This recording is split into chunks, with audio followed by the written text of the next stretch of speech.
ആലുവ നഗരമധ്യത്തിൽ വീട് കുത്തി തുറന്ന് മോഷണം നടന്നു. കാസിനോ തിയേറ്ററിന് സമീപമുള്ള ആശാൻ ലൈനിലെ അശോകൻ എന്നയാളുടെ വീട്ടിലാണ് മോഷണം നടന്നത്. ടെലിഫോൺ ലൈനിൽ വിഷ്ണു പ്രകാശ് ചേരുന്നുണ്ട് വിവരങ്ങളുമായി. വിഷ്ണു, എപ്പോഴായിരുന്നു മോഷണം? പോലീസ് എന്താണ് പ്രാഥമിക നിരീക്ഷണത്തിലൂടെ പറയുന്നത്?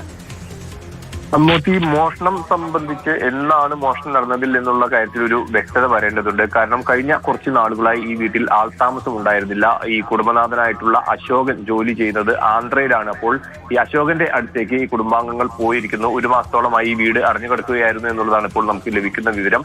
ഈ വീടിന്റെ മറ്റു കാര്യങ്ങൾ നോക്കാനായി ഒരു വ്യക്തിയെ, സമീപത്ത് തന്നെയുള്ള ഒരു വ്യക്തിയെ ഏൽപ്പിച്ചിരുന്നു. ഇദ്ദേഹം കഴിഞ്ഞ 2 ദിവസമായി ഈ വീട്ടിലേക്ക് എത്തിയില്ല.